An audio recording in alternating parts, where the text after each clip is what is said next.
Chiamaka would be addressing us as we begin the closing ceremony. Chiamaka, please, you can take the floor. Good afternoon. I don't know if you can hear me. Can you hear me? Yeah, I can hear you. Okay, good afternoon, everyone, for joining this this closing ceremony.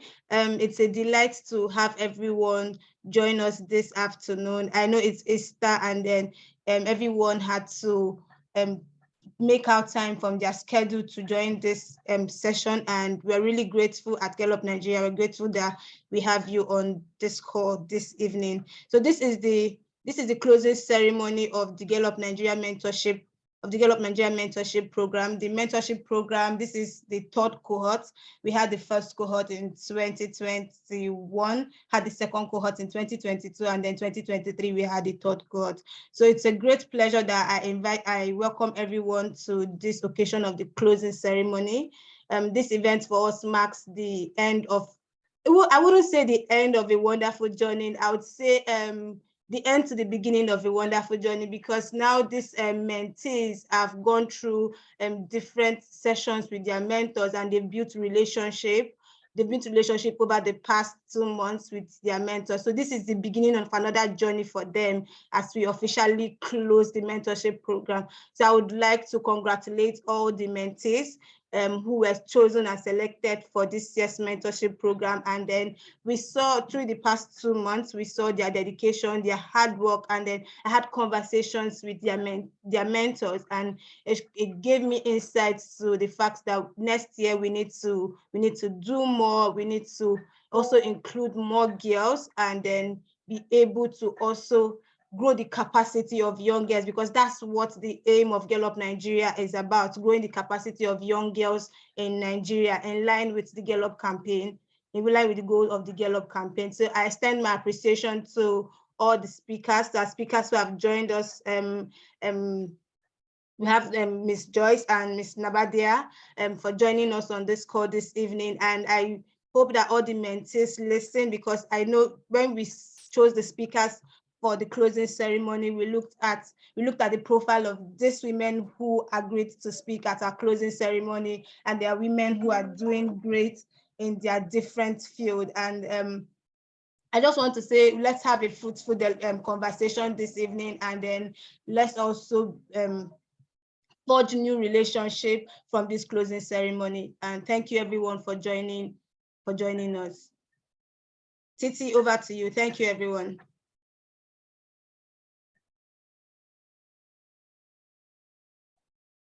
Titi, can you hear me?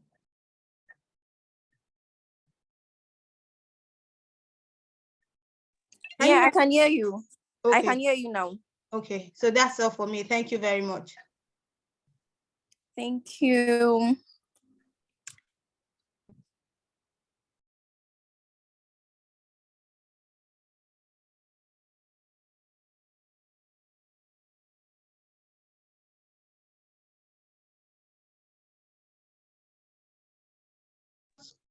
I would also like to give a brief rundown. To what the Gallup Mentorship Program is set to achieve. So our speakers also have an insight of how important this is to us at Gallup Nigeria. This is, like I said earlier on, this is the third cohort, and then in the first cohort we had 10 girls. Last year we had 12 girls, and this year we have 13 girls. So the mentorship program is one of the biggest projects that we run at Gallup Nigeria yearly, is to connect young women that are growing in different fields to women who are already making strides in those different fields. I had a conversation recently with one of the mentees, and one thing I told her was that I wish when I started in the development space, I had someone who put me through, and by right now I would have known the level I have gotten to in my career. So this mentorship program was a medium for us to bridge that gap and be able to give these young women access to mentors who would be able to also guide them, through and then teach them some of the things, that lessons they've learned on their own personal journey, be able to transfer knowledge. Because when they get this knowledge, they infuse it into their own career, into their own journey. They don't also make the similar mistake. They don't repeat those patterns. They learn from their mentors, and that's why the mentorship program is actually a yearly event for us, and that's why we pay so much attention to it. This year's mentorship program did not come. It wasn't all success and all rosy. We learned a few things that we would be able to make adjustments to in the next year. Maybe infuse more programs, infuse more sessions into the mentorship program, so that these young women also have access to other people where they can learn, and not just from their mentors, but to other people in the space where they are looking at working at. So we look forward to the number that we're going to have next year. We look forward to the young women who we are going to impact next year, and we look forward to all the opportunities that this outgoing cohort is going to make in their career and in their journey. And that's all for me. Thank you, everyone. Titi, then over to you. Thank you.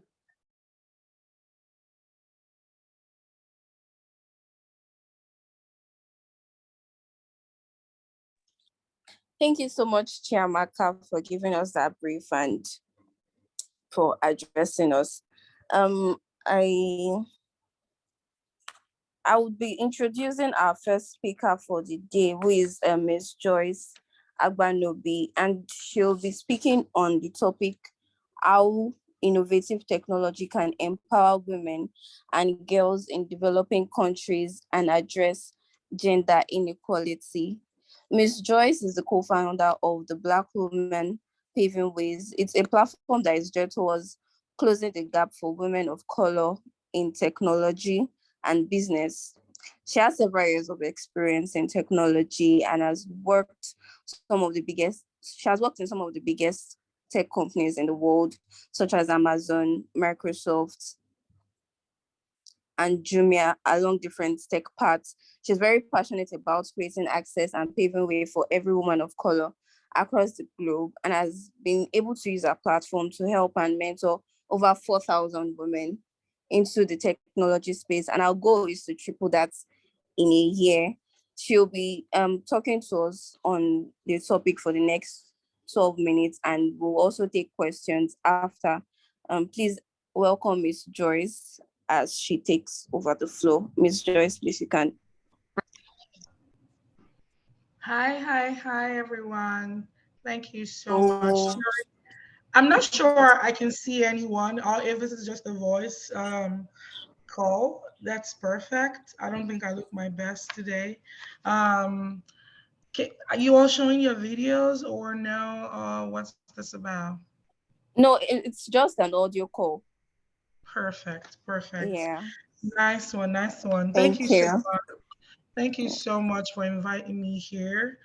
I do really appreciate this. Is this conversation going to be like a panel, or I can just talk away? Just wanted to be sure. Yeah, you can just talk. After you give your talk, then questions will be taken and you can answer the questions. Okay, perfect. Thank you so much. Thank you. What's your name? Who's talking? I'm not sure I can see the name of the person talking. I'm Titi. Oh, okay. Thank you so much, Titi. I'm sure you've been the one connecting my PA via email and social media. But no, I'm super excited to be here and talking to women back in Nigeria. First off, I want to start off with introducing myself. I know you've done a little bit of that, but also I would love to start off with that. Yeah, that would be appreciated. appreciated. Okay, perfect. My name is Joyce. I'm Nigerian as well. I moved to the United States in 2017 for grad school. But prior to moving to the United States, I had worked back in Nigeria at Jumia. I was fortunate to be one of the founding teams of Jumia in 2012. right? I just got out of grad school. Sorry, I just got out of NYC. And, my parents wanted me to be a medical doctor. So that's the path I was towing, right? To becoming a medical doctor. I had a bachelor's degree in psychology. I wanted to go to medical school, specifically wanted to pursue a career in psychiatric medicine. Um, so, this person talked about technology. I didn't grow up in a home where, I had a lot of brothers or whatnot. I was the only girl. I was born being the only girl in the room again, right?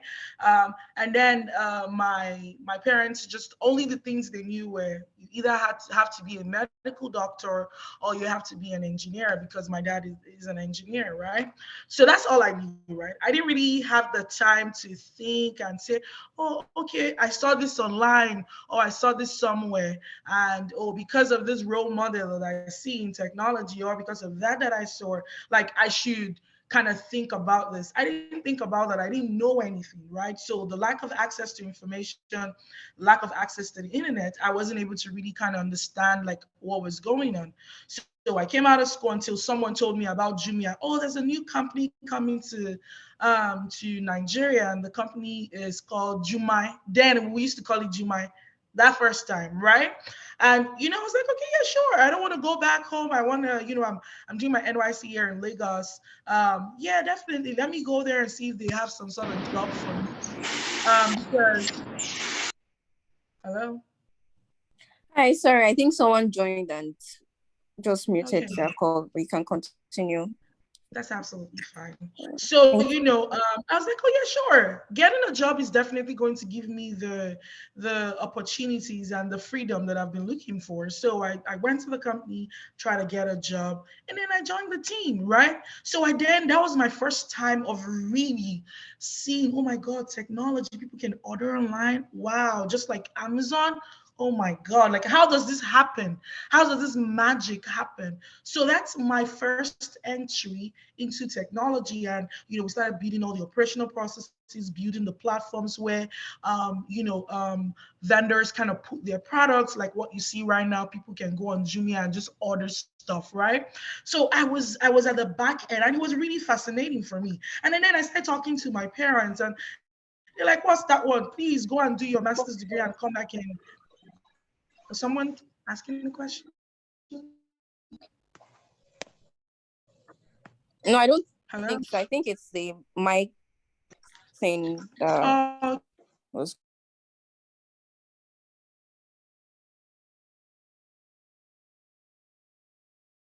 Okay, fine. Yeah. Just wanted to technology, right? And then I can remember talking and having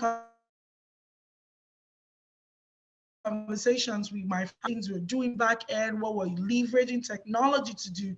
And I can tell you, people were just staring at me like, okay, man, I want to go open a fashion school. I want to go do this. I want to go do that. And I do not think that there is anything wrong with people sewing other ways, right? But what I realized is over the years, a lot of jobs are getting into the digital space. A lot of jobs are infusing technology into their piece, right?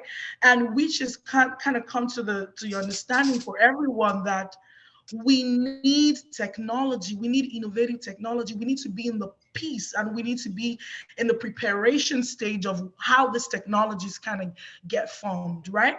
So these are some of the things. And over the years, we've seen that girls often have less access to technology and the internet compared to boys and men, right? Um, Particularly in developing countries. And like I said, I never really knew anything. I didn't have access to internet at the time. The only thing I knew that I could use my laptop to do was to do my assignment, right? And you would think like, oh, Joyce, you in the university, you didn't? No, I didn't. Unfortunately, yes, I went to a private school, but my type of private school did not. The only thing we used our laptops to do, unfortunately, was to do assignments, do projects, and watch movies. This is me being 100%, right? So the things that I was supposed to be using the internet to do, I wasn't doing that, right? And that kind of changed me, right? And I'm sure that a lot of girls across the world in Nigeria and a lot of places are going through the same struggle, right? Women, girls struggle to afford technology and access to it. And And some of them even come to the internet, they use specific type of technology, and they fear to, like, you know what, I don't think this is my thing. I don't think it's going to accept me for who I am, right? So let me take myself out of this scene because probably I was discriminated, or maybe people looked at me this certain type of way or something. I know there are places in Africa that women still do not have the right access to even phones, right? Phones, laptop. I know sometimes, like in South Asia, right? A lot of women still do not have access to electronic devices to even connect and, understand what's going on in the internet, right? And there's a huge impact of things like this, right? The impact of women not having access to technology and the internet, there is a huge impact to it and it varies from different angles, right? Without equal access to technology and the internet for women and girls, we weren't able to participate in the digital society, right? Like I said, I didn't see any role model, right, that I could look up to and say, oh my God, this person is a software engineer. No, no, no, no, no. I didn't even know a lot of things about software engineering. I can tell you for free, the only thing that I had a clue about when it comes to technology was data. I was like, oh, the way data moves across. Wow. Maybe that's the technology they talk about, right? And there may be phones that we use, but we were using our phones for the worst things, right? Not for things that would definitely improve or even pave the way for us, right? So without us having equal access and to technology and the internet, we do not have the opportunity to access the right information, to see the right role models that we need to see to grow, right? We do not have that. And that's one of it, right? There are lots of other things and effects of us not being in the digital space. And another one I would say is not being in this space gives us, it feels like it shuts us down. We as women, were like I said in one of the events at Microsoft that I was talking 2 days ago. I'm like, women are some of the most creative and most fascinating people, right? You can literally put a woman in the house, give them, and it can make so much out of that leader you give to them, right? And there are lots of things that we do not know about. We do not have the opportunity to speak up about, right? Giving us access to technology and the internet, we're able to speak about things that affect us as women, right? So these are some of the great benefits about what I think someone dropped a message there. Anyone hear me? Just wants to make sure again and check in. Hello. Hi, yeah, I can hear you perfectly. Okay. Can you probably mute people? I'm not sure. It's kind of distracting. Yeah, sorry for the interruption. I'll work on that. Oh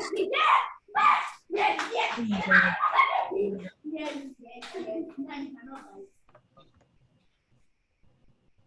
Okay. So can I go Sorry on? for the interruption. Yeah, you can carry on. Sorry. Okay, perfect, perfect. So, like I said, there are lots of things that are affecting us as women that we would love to talk about, we would love to speak about, but because we do not have the access to doing these things like technology and to internet, like it's really hard for us to be able. When we do not have access, equal access to things like that, you know what we do? We just keep shut, and then you know what? Let me stay mute. And the more you keep short, the more you stay mute, a lot of things are happening besides and without your input, right? And inequality, it gives more room for inequality for gender, right? Most especially for the women race, the women gender, right? So it's very important that technology and the internet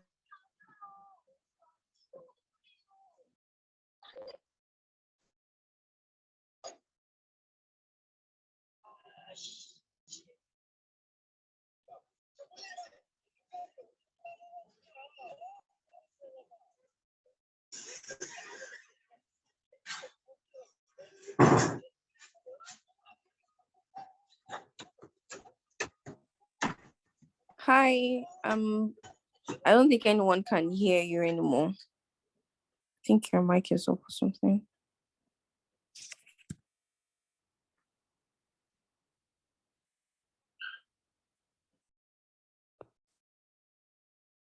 Okay, I think we'll just hold on while she tries to fix.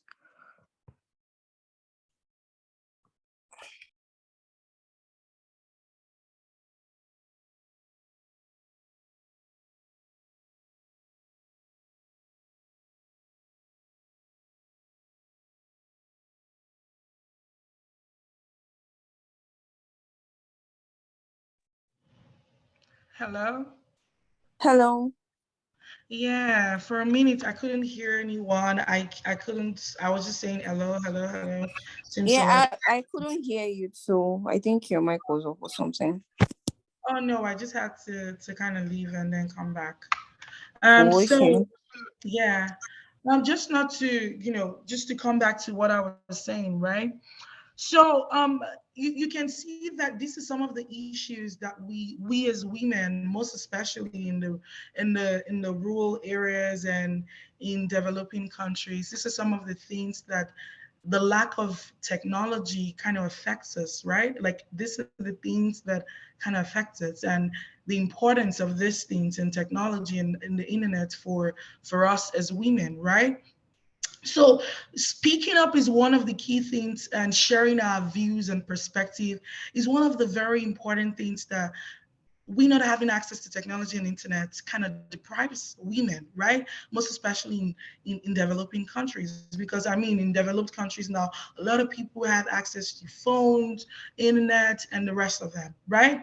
Um, in creating technologies, I know we all talk about AI technologies, ChatGPT is one of them, and other face recognition technologies that are up and running right now, right? So all of those technologies, if they're being built without the women in, whether it's the development team or whatnot, not adding their input into it, it's kind of wacky, right? So let me give an instance. We sometimes when we're back home, I would use myself as an example. When I was back home in Nigeria, my mom was the person that cooked, right?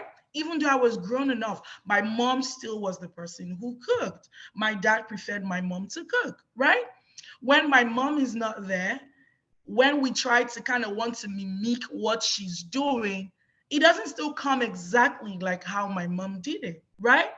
You can still, when you eat the food, you can still feel the absence of my mom in the food, like the specific secret ingredients and touch and perspective and stuff that she puts into it, right? If she's not there to kind of cook it, right? There is still, no matter how great I try to make it, it's still just not like my mother, right? It still goes back to how these technologies are being built, right? When technology is being built, when the women have the right skills, when women have the right access, they are able to contribute to all of this. They're able to contribute to, or when you're trying to create the user interface of the products, for instance, right? Oh, I think this, maybe the mostly men in the group, the women is they're speaking up and saying, okay, maybe this is looking too masculine. I don't think it's going to be user friendly for women as well. I think we should try to adjust this, adjust that, or as we're adding in this feature, for it to be very inclusive, can we add this to it? Yes, some men are doing a great job trying to think from our perspective, but guess what? They really cannot know as much as we do. It's very important that we are at the table to add our perspectives, right? And that's why a lot of companies right now, just even like the Black Women Paving Ways, we're constantly looking for ways to help and equip women with the right skill set for the future, right? And I'm saying this because you cannot be at the table making those key decisions, sharing your perspective, if you do not have the right skill set for the future. right? So it's very important that we start. And I'm not saying, I'm not pushing this to anyone. I'm not pushing the battle to anyone. I am saying that even my platform at the Black Women Paving Ways, we've been able to train a lot of women on technical skills that are very valid for the future. Just in February, we trained about 2,000 women in data analytical skills for free, right? Because with what's going on right now in the country, with what's going on right now in the world, like I said earlier, a lot of companies are infusing what do you call it, the digital piece into their work. There is no business right now that you're running that you're not going to depend on data. You want to improve your product, you go back to data. You want to create your product to understand your customers, you have to go back to your data. You want to build a new data, you want to build a new product, you have to go back to data, right? So data analytics is one of the very key skills amongst other very important skills, right? So but you have to constantly find ways, right, to gain those key skills, so when we want to build some sort of AI fancy product tomorrow, you are able to sit at the table and have conversations with men. I think I say this all the time. I found myself being the only woman in the room. When I joined Amazon about 4 years ago, I was the only woman on my team. And then we started getting more women, but still nobody like me, no Black woman, right? Chinese, Asians, right? They were coming, but no woman like me, not to even talk about a Nigerian woman. Hell no. Right? So I was the only woman there, but how did I get there? Getting there alone was tedious, was hard. But when I got into the room, I had to prove myself. Because I'm sure a lot of men are just looking at me. Why is this small girl here? Why is this, what's she doing here? This Nigerian girl with an accent, with this, with that. And because I knew my stuff, I knew I had key knowledge. I was just coming out of grad school and I studied. I knew what I was doing, right? You couldn't just shut me up. Hell no. Right? And that's the same thing for Microsoft as well. I'm the only girl, I'm the youngest. All my managers have been there for, some of them are same age as my father. Network engineering. A lot of them are same age as my father. White men. So I'm just this little girl that they just dropped into this pool of men. And I was just thinking, oh my God, like what's happening here? Jesus Christ. Right? These are people with wealth of knowledge. But guess what? I am the only one that has the skill set that's needed to take them from where they were to where they're trying to get to. So you got to respect me. Sometimes when my manager is saying, oh, do this and do that and do this, I'm like, no, no, no, no. I don't think we should go that route. Let's go this way. And I give him reasons why I'm saying we should go this way. And then he's like, oh, yeah, sure, Joyce, I trust you, right? I trust you. I know you're going to kill it. If I did not have the right skill set, he would probably not respond to me. I'll probably lose my job in 1 month, right? So for us to be able to sit at the table and make those decisions and add our perspective to these things, we need to gain the key skills needed, right? So that's how technology can be able to take us from this to that. Without technology, I probably wouldn't have been able to sit in that type of room, right? So it's very important for us to gain these skills. Tap into the right role models, talk to the right people, connect to the right people. I get to this stage in my life, I'm always looking for the next mentor, right? I think my friends used to always say, like, till now, they say, Joyce knows a lot of people. She just knows too many people, right? And I don't care whether white, black, I don't care. Old, young, I don't care, right? She's never afraid to talk to people. She's never afraid to connect with people. But I do not think I 100% agree with that because I'm always afraid, right? But I take the leap of faith and I say, you know what? This is where I'm trying to get to in the next 6 months, right? How do I bridge that gap? Do I need to gain this skill? How do I get to sit in that room that I'm eyeing? For you to be able to sit in that room that you're looking at, you're eyeing, you need to gain some certain skills, or you need to know some certain people. How do I know those people? How do I get to meet those people? And that's how I start building my network and mentors and all of those type of things, right? So it's very important for you to gain the skills and then try to look for people that you can draw inspirations from. I think I've spent a lot of time, but the very last one, I think it's very important, and importance of technology to women, and not just even to women, to the economy. The more women we have in this space, the more economic growth and development we see. If 600 women are connected to the internet in a few years, it will lead to a lot of increase in the GDP for a lot of these countries. Let me just give a very quick example, right? Let me something that we can connect with. Imagine being in a house where you have maybe say your parent, and then you have three kids, right? One of them is a guy, two of them are girls. The guy gets a job as a software engineer making hundreds of thousands, right? The two other women, oh, I don't know technology, I don't know internet. And I can relate to this because even my mother does not like technology. I beg, this is too stressful, please. I beg. A lot of our mothers do not, right?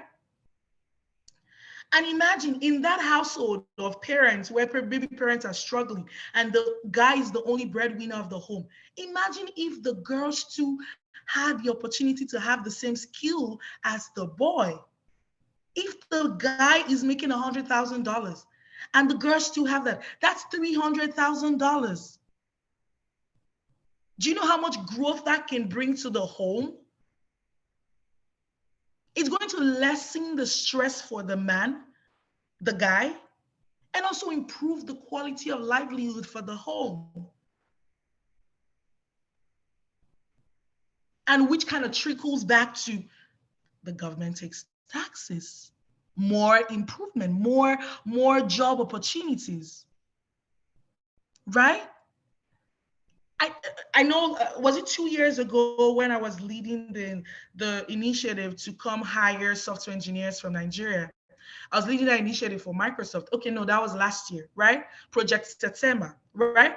When we were trying to bring more women, talk to students, talk to people. Microsoft wanted to hire developers from Nigeria and bring them to the US, right?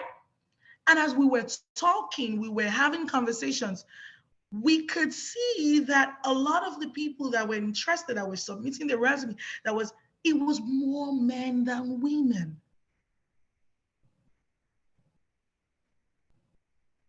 A lot of companies now are coming to hire back in Nigeria.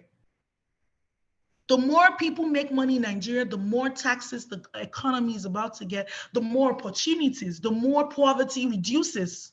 Are you seeing how much it trickles?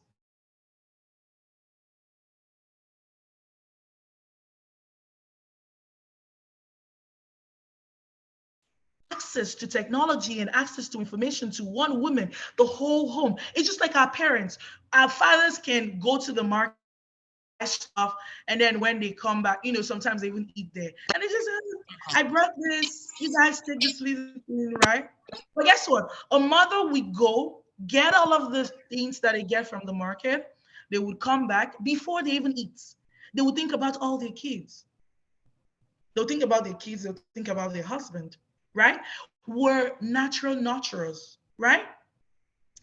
So if you educate one woman, if you empower one woman, you are empowering the whole household. And technology has been able to do that. The benefits is, woo. I know a lot of people back in Nigeria that have leveraged technology to elevate their economic situation, right? TikTok, everyone is on TikTok doing dance videos, making sure their content and creations and whatnot. are being displayed to the world. There are people here that know a lot of people back in Nigeria, right? And even across every part of Africa, right? And TikTok pays them. They get brand deals, they get stuff. Now, Gen Zs and the rest of them, even millennials, are like, oh my God, I don't care about this. Technology, TikTok is helping me. That's technology right there. Imagine if TikTok is closed right now.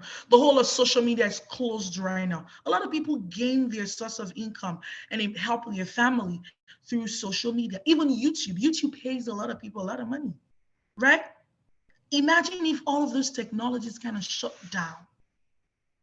Do you know what's going to happen to our economy? Do you know what's going to happen to the poverty rates in Africa? It's going to be drastic. So I think to close out before, I take all the questions, it's very important that we find ways to be in the room where decisions are being made. And the only way we can really gain respect, unfortunately, right? It takes a lot of sometimes we first proving ourselves. I mean, that's something that we have to struggle with. I'm still doing it sometimes when I get into rooms because they kind of just look at me like this Nigerian, this black girl, this small girl. Because most of the rooms I want to get into that I get to seats at are old white men, right? So it's important that we try and find ways to gain the skills that matters, the skills for the future, and then connect and build that community of people that can constantly support you and find mentors that can help you shape your path, right? I mean, that's my closing words for now, right? Don't be shy. Don't feel scared that, oh my God, this person is gonna say no. Oh yes. I sent a lot of messages on LinkedIn and a lot of people said no. But I just needed one yes because that one yes built up a whole tree for me. That one yes introduced me to two more people. Those two more people introduced me to three more people. Those three more people. So you can see that it was a, chain reaction, right? Yeah. I don't know if you all have a lot of questions for me, but yeah, sure. Thank you so much, Ma. That was really, really impactful. Um, I I think I would open the floor. We can write our questions in the chat box, and if you have a question, you can just raise your hand and speak, so she can answer your questions within the next 2 minutes. Please, if you have a question, just raise your hand and unmute yourself so you can ask your question. Thank you so much, Miss Joyce. We'll be doing that within the next 2 minutes while we wait. I think she can take the question in the chat box. There's one in the chat box from Hafsat. She said, how do you manage to keep the connection? How do you deal with your fears? And what do you do when you feel like giving up? So that's 3 questions in one. Yeah. Yeah, that's a huge one. Okay, so first off, right? How do you manage to keep the connection? So I'm assuming like build your relation, the relationship you already have. How do you keep it, right? How do you nourish it to grow, right? So for me, the mentors that I already have, I try to stay in contact with them, right? Constantly keep them updated. Oh, this is what's happening. But I think one of the key things that I would, because of time, that I would tell you, don't always be the person that always ask. You're always asking from your mentors. Find ways to help them. They need help as well, right? Find ways to support them. Is there a way that I can be able to support you? Is there something you can working on, or I can be there for you? Find ways to do that, right? So it doesn't feel like, oh, one person is taking alone, right? It has to be a mutual relationship between both parties. And then don't just reach out to them when you need help alone. Reach out to them, check up on them. How you doing? Is there anything you need to check up on them? I mean, that's how I build my relationships and keep my connections growing and blooming, right? How do you deal with fears and how do you feel like giving up? So I think I said that when I was having this conversation. I think it's very important that we create communities, right? Find your crew, In Nigeria, it's easy. Just find people you connect with. Boom. But here in the United States, there are not a lot of people like me, right? So it's really hard. Like I said, I'm the only girl, sometimes the only Black person in my extended team. So it's hard to find that. But I have to intentionally go on LinkedIn, find people from my classmates, this, and just build that community where you can be able to share your fears, share your concerns, and people in that community can be able to share tips and tricks of how you can navigate certain things. And your mentor is also a very good person to do that. So, constantly find ways to help your mentors. And then the last thing is find a community that works for you to share your body. That's it.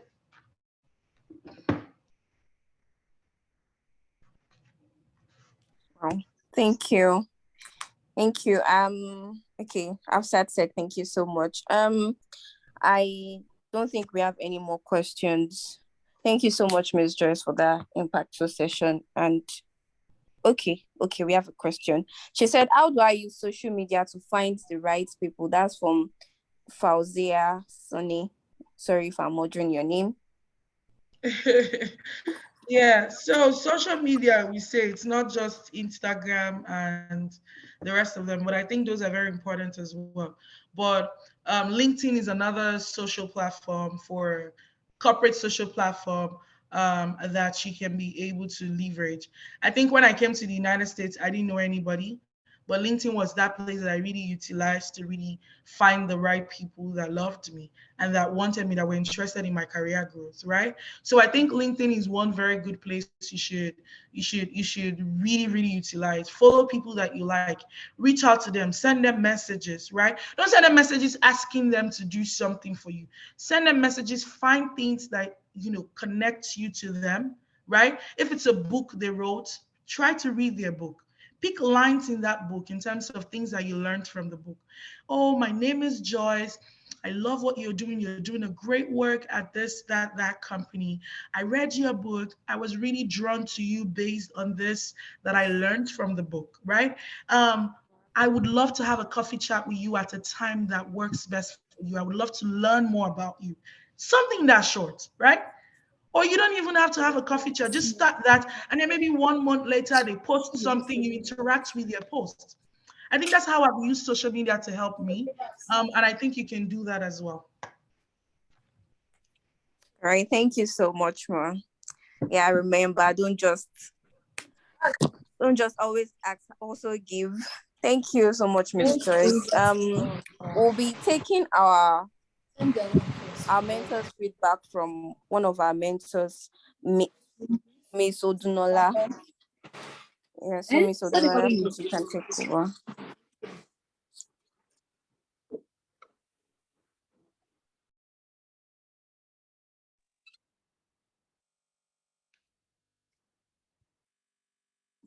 Hello, can everyone hear me now? Yes, we can hear you. Yes, we can hear you. Okay. Okay. Yeah, I said Miss Odunola will be taking the floor now for our mentors feedback. She's one of our mentors, and she'll be giving us the feedback from the mentorship program. I don't think. Okay, hi everyone. Good afternoon. Good afternoon. Welcome. Thank you so much. I trust that we're all doing well. Like the moderator said, my name is Odunola Olabinton. I'm a doctor, and I was also part of the mentors for this program. I'd just like to reiterate that it was a great opportunity presented to me by Gallup Africa to mentor the next generation of women leaders. I had two mentees, Francesca and Chimamanda, amazing women. I got to learn a lot more about what they did. We discussed what their plans are, what they've done in the past, how they did it, what their plans for the future are. And we helped each other. I would say we helped each other because the mentor-mentee relationship is a symbiotic relationship. It's one that is beneficial to both parties. As I was helping them dissect their plans, it also gave me clarity about where I am too, and where I want to be in the future, right? So we did a 1-year plan, a 3-year plan, a 5-year plan, and discussed the steps to be taken to get to where they want to be. And I also provided advice as to the best way I can, and encourage them to reach out to me for help and to others. We discussed about social media branding, optimizing your LinkedIn and other social media platforms. We discussed quite a lot. So all in all, it was a wonderful experience. I can't wait. I know that my mentees and all the other mentees on this program are going to do remarkably well in their future endeavors. And all thanks to Develop Nigeria for this opportunity that they have afforded I and also the mentees to to do this. So that's my feedback. Thank you. Thank you so much, Ma. I know that all of the mentors they've been really impacted from the program. So we'll be introducing our next speaker, who is Miss Nadia Abdalla. She's a communication specialist, an international speaker, and a mental health advocate. She has a knack for results and quality outputs, and she has had a distinguished and illustrious career in both public and entrepreneurial services. She's had more than 2 years of experience of working with the national government of Kenya as the youngest chief administrative secretary in the Ministry of ICT, Innovations and Youth Affairs. And she has a very strong academic background in public relations, mass communication, and a minor in journalism, as well as masters in arts in international relations and cultural diplomacy. She's an avid champion of children, teenage girls, youth, and young women. She champions for diversity and inclusion's rights in Kenya and Africa as a whole. She is an author, a Pan-Africanist. Yeah, I already said a mental health advocate, a public speaker, and a mentor to many. She will be speaking on personal branding for career advancements, strategies for women to build a strong personal brand and break through the glass ceiling. Please let's welcome Miss Nadia Abdalla. Miss Nadia, you can take the floor. Yes, thank you very much. Good. I'm guessing it's afternoon there. It's 6 p.m. Yeah, it's afternoon, yeah. Oh, okay. So good afternoon. Good afternoon. I'm very happy to be here speaking to you guys, and I'm glad it's audio because I'm not well prepared, and in your fasting period, you just tend to just dress down and just focus on other things like prayers and fasting. Anyway. Oh, we totally understand. So I'm supposed to, first of all, thank you for the introduction, and for you guys, because in Kenya, we understand what Chief Administrative Secretary is. Basically, I was the youngest former deputy minister in Kenya. I was appointed at the age of 29. And now I'm back into the other world again, advocacy and all the other stuff. And so I've been told to speak about personal branding for career advancement, strategies for women to build a strong personal brand and breaking through the glass ceiling. So one thing I always tell people, personal branding isn't something that you have to put too much attention into. Personal branding is your everyday life.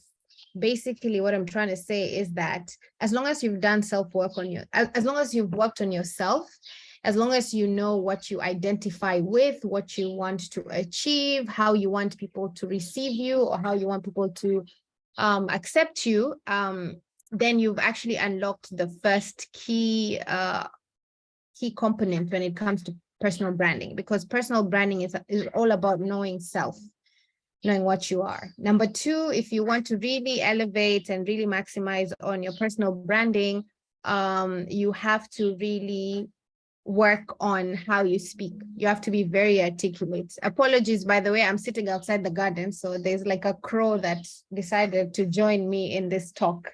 It's a nice background sound. Anyway, so two, it's like basically you have to invest a lot in when it comes to your speaking.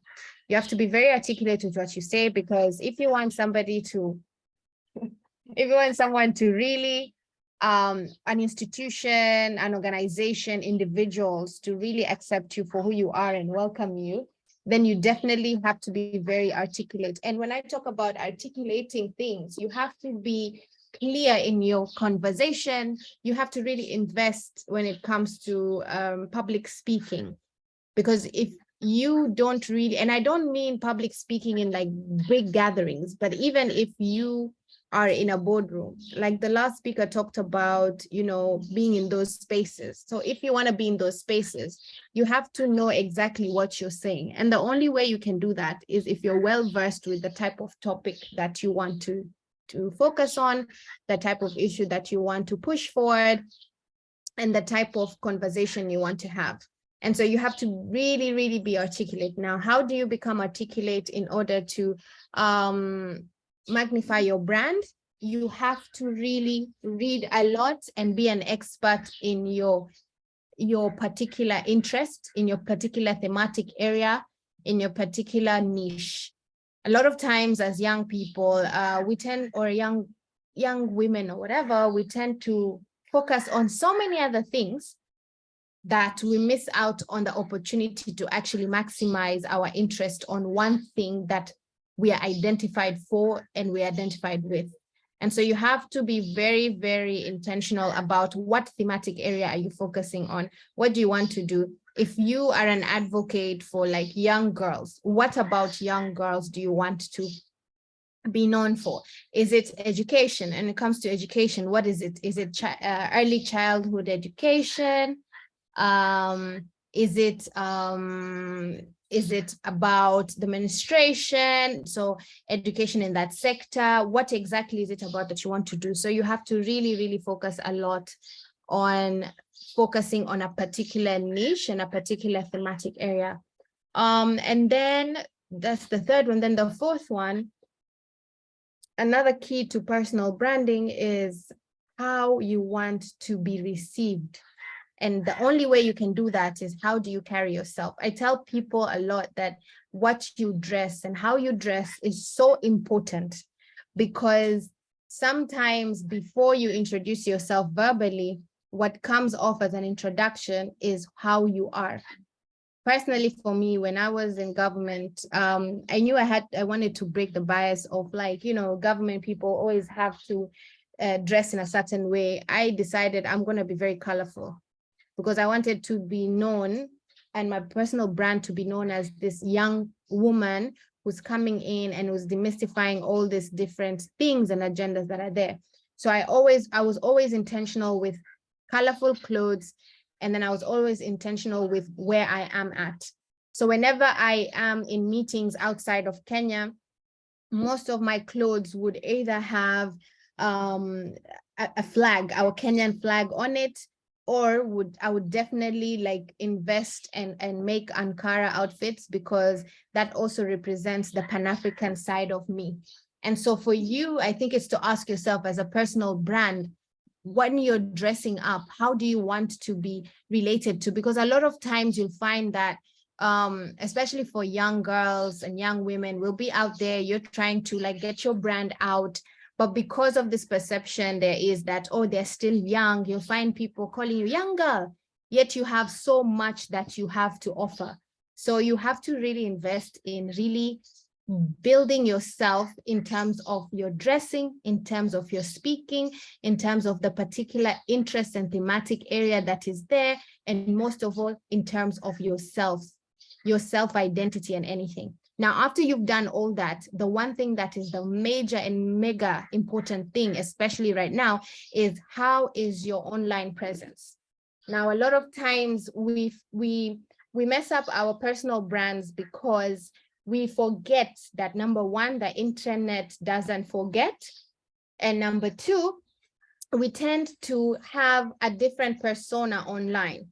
So because of the different, what's the word? I would say the different pressures that are there, everyone now wants to keep up with the latest trends. it's getting pressure from other maybe socialites or social media enthusiasts, and then you try to do the same thing.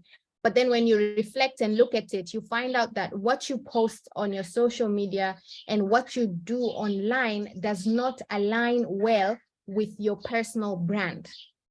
And we know a lot of people say, oh, don't judge me or this and that. But unfortunately, we live in a place where if you want to be invited to the table, you have to get everything aligned. I mean, there was that incident of the Prime Minister of Finland. They were attacking her because a friend of hers posted her video when she was at a party.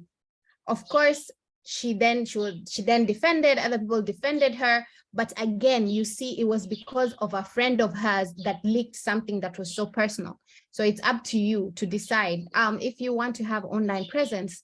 How are you managing that? How are you making that align with what you are? Because these days, whether it's getting funding or whether it's getting a job, you will see that there will be a lot of, even if it's getting a visa, though unfortunately for us Africans, there's a lot of background checks that are being done. So make sure you really invest well in your social media presence. Now, when I talk about social media presence, of course, you have social Instagram where you want to share your work and what you do. You have Twitter where you get all this information. But now that we are going into personal branding, you have to have a LinkedIn profile. It's very important. This is because a lot of corporate companies, a lot of NGOs, a lot of opportunities and interactions are happening on LinkedIn. Now, I come across a lot of young people who say that, no, we don't have a LinkedIn profile, or they have a LinkedIn profile, but it's not interactive and engaging. And so I always tell them, like, in fact, when I talk at events, I tell people, like, you need to have a LinkedIn profile, because LinkedIn profile is your online CV and is your online resume. And so you have to really invest in it. How do you invest in it? You have to put a professional picture. I just shared my LinkedIn profile. Let me share it with everyone. You have to put a professional picture. Then you have to be very clear about who are you and what you do. Then, because you want to have this personal brand that is reputable, you want to be able to break through the different glass ceilings, have conversations and interact with the different people. You will be so surprised that the biggest CEOs that you find are very hard to reach, you can reach them on LinkedIn. So make sure that when it comes to your online presence, make sure you have a LinkedIn profile. Now, I'll just give one more, which is you have to have your online profile yourself. So I have a website where I put all my work. If you're able to, and these days you can just make you can get a free website, whether it's with Wix, whether it's with WordPress, whatever it is, just create something small. Create yourself, what you do, what organizations have you been linked up with. Just have that, just in case you go to an event and you see someone and you're asked to have an elevator pitch, which is like 60 seconds. The fastest thing you can say is your name and this and that, then say, by the way, this is my online profile, and you share it. These days, there are many ways. And so make sure when you're building your personal brand, you equip yourself with the necessary online tools. Online presence is important. I'll repeat this again. Be very careful of what you share. Be very careful of what you engage with. Don't attack any sort of government, no matter how right or wrong you think you think the government is. Never do that, because that could cost you your internship. That could cost you your job. That could cost you a certain funding. Because at the end of the day, I always tell people that internet doesn't forget. You might be speaking up on a very good way. There are very diplomatic ways of saying things, but when you're engaging online, be very diplomatic about it and be very neutral, because that is the only way you'll be able to survive. Because I have witnessed people who've gotten such big positions, but because of a tweet they did in 2010 or 2009, their appointments got revoked. And so I think when it comes to personal branding for career advancement, those are the few things that you need to do.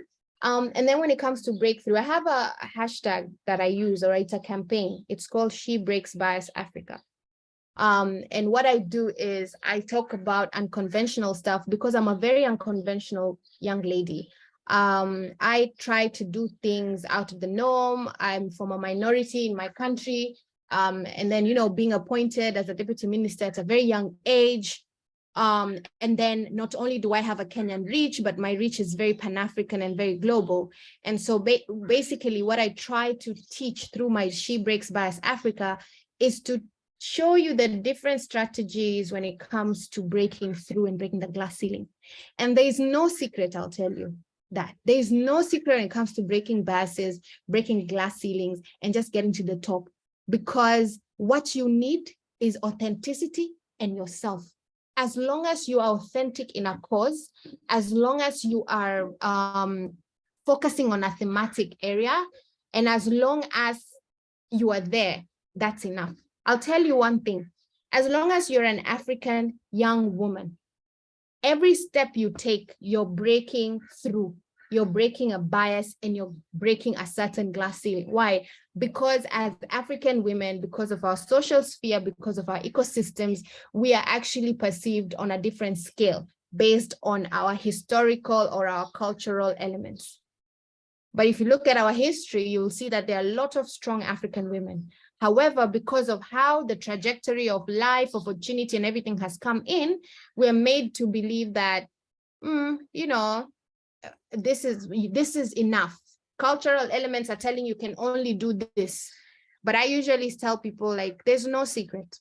Being who you are, being on Girl Up Nigeria, that itself, you're breaking a bias. And the bias is you're coming together, you're being mentored, and you're trying to do things and equip yourself in a different way.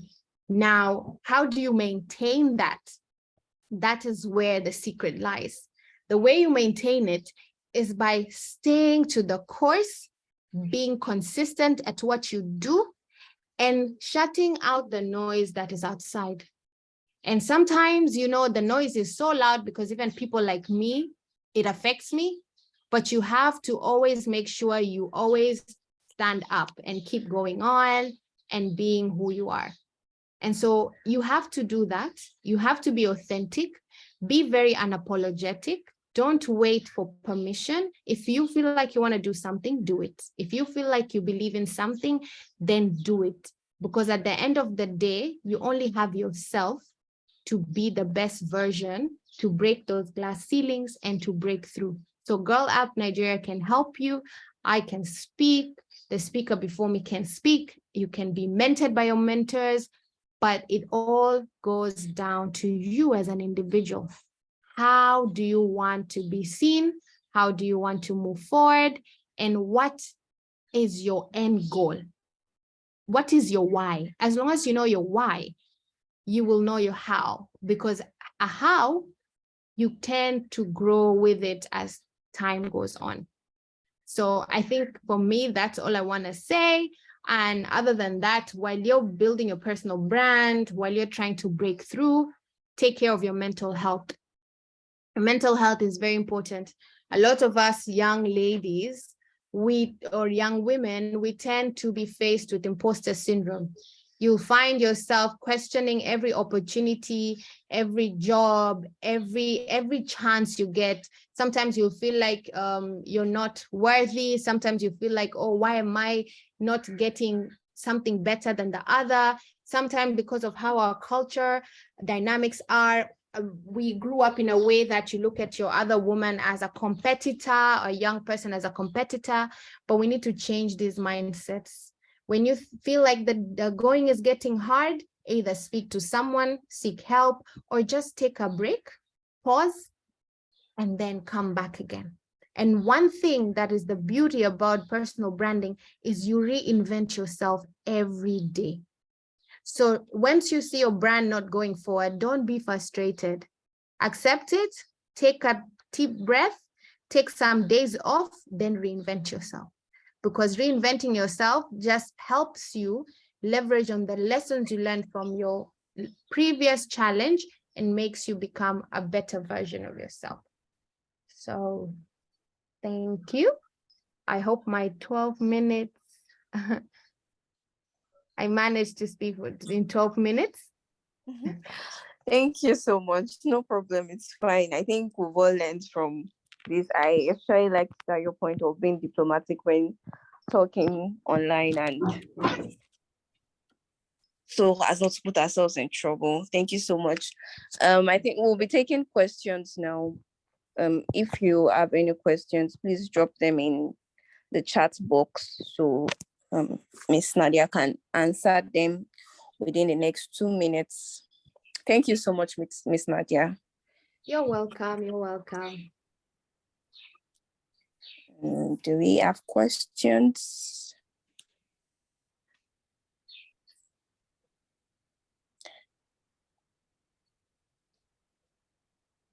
Okay. They don't seem to have questions. Oh, how do Okay. I cope with social media? Okay. I'll let you in, Fauzia, I'll let you in a secret. Even I sometimes have challenges coping with social media.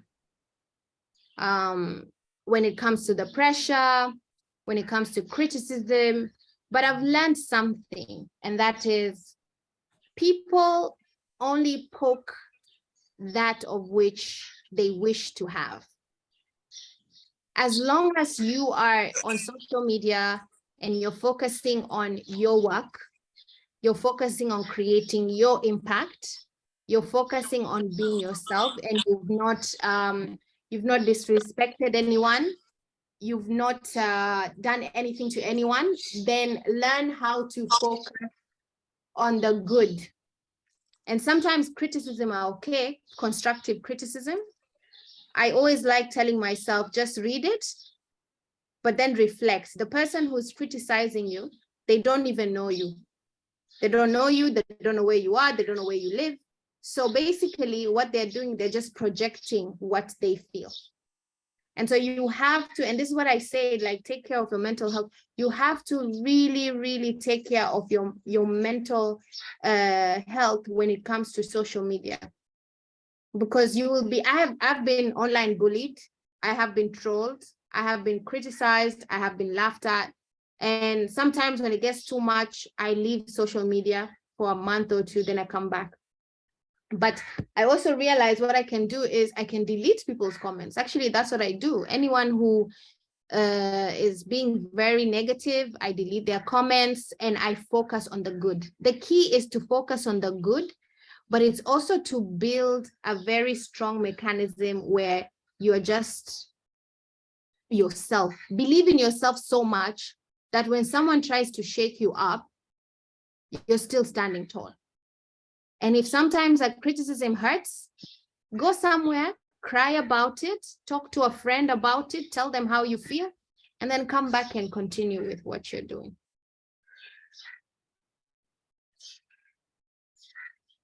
I hope I've answered that.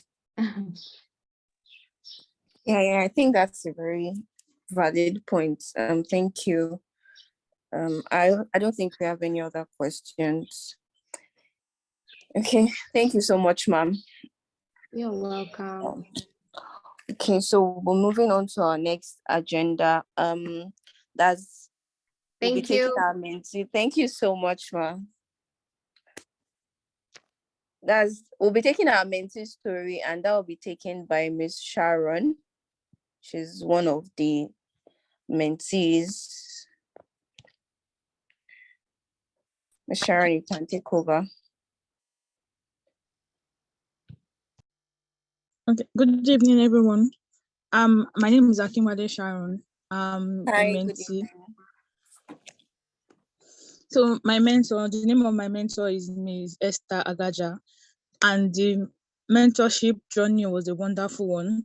My mentor taught me how to put more attention in reading, because when I started the mentorship program, she asked the things I would like to improve during the mentorship program. I told her I had issues with public speaking, I had issues with relating with people. So she told me the first thing I should do was to download some books to read. And I read them. We did the reviews together and she spoke to me. Then she spoke to me about speaking to myself, giving myself positive words early in the morning when I wake up. I should say positive words to myself. Those words will help me to be able to present myself before people. And she taught me to be able to paste these words around, because the mentorship journey was majorly when I was on holidays. So I could be able to post the words on my room. So when I wake up in the morning, the first thing I do is to look at those words and say them to myself. And also, I had the passion for child advocacy, for children, speaking for quality education for children, and she helped me to apply for some opportunities to join some SDG ambassadors, and I was picked. And also she helped me to connect with her, because at first I had issues with speaking with her, but later on I was more comfortable. Generally, the mentorship journey was a wonderful journey, and I appreciate Girl Up Nigeria for the journey so far. It was a wonderful journey. I was able to connect with other mentees. I met Joy, and she was gonna message me first. Then I was able to connect with other mentees. I was able to look through the websites, the social media platforms of Girl Up Nigeria, and many women profile posts motivated me. Generally, the mentorship journey was a very wonderful one. Yes.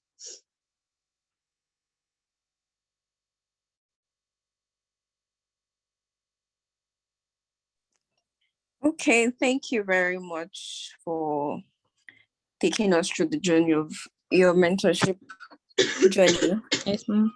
And I think every other person should be able to testify to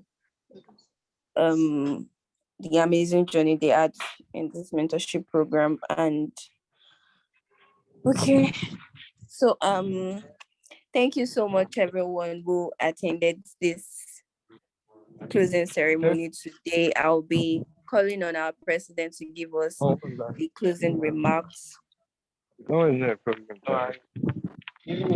Okay, so thank you everyone for joining the closing ceremony of the Girl of Nigeria Mentorship Program. Thank you, Titi, for being the anchor for today's session, and thank you to all our mentors.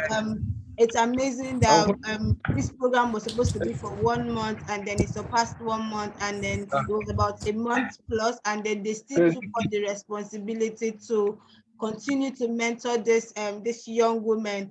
And I would like to say a few things before I officially end the session today.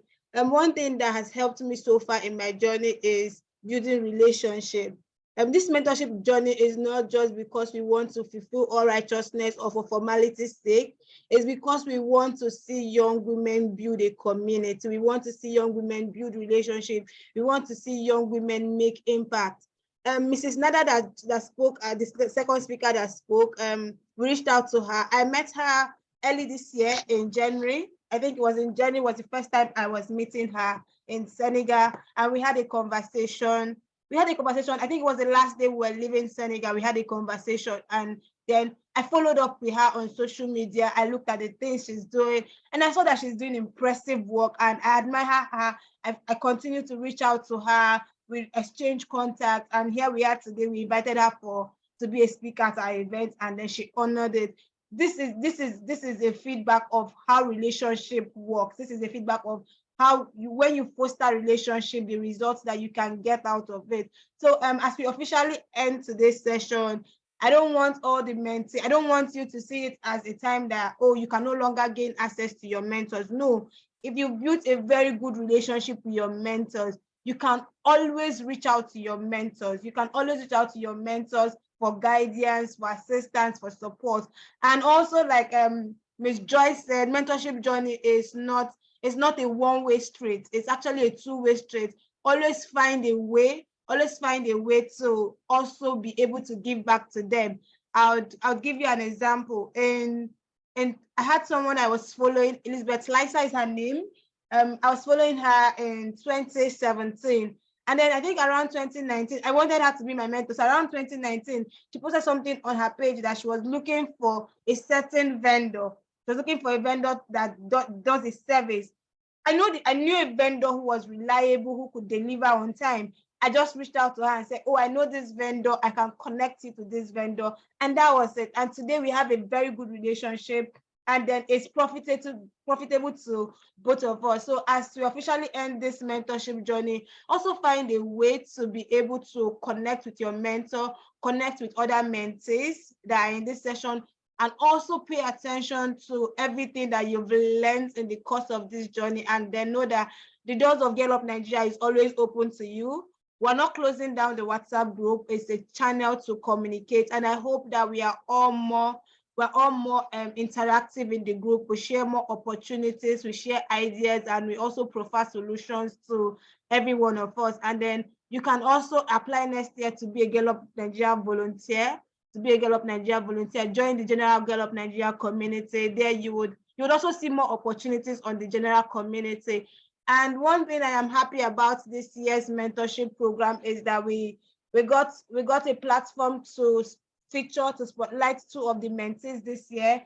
And then the 2 mentees who will be spotlighted this year is I'll call out the 2 mentees, and then they will reach out and send in their details. So Women of Rubies is going to be spotlighting you on their website and then on their social media platform. Joy Oluwatoyin and Sharon Akimbade, congratulations to both of you. You guys have been selected to be featured on the Women of Rubies platform. Congrats. And then we got the feedbacks from your mentors. You guys are doing amazing things. And then congratulations to also all the mentees. It's not easy to be able to do this for the past 1 month plus, but congratulations to you all. And then thank you everyone for coming. Thank you to all our guests. Thank you to all our speakers and to all our mentors for joining this closing ceremony. And I wish you all the best. Thank you. Titi, over to you. All right. Happy weekend to every one of us. Happy Easter and happy Ramadan too. To those fasting. All right. Have a great weekend. Bye.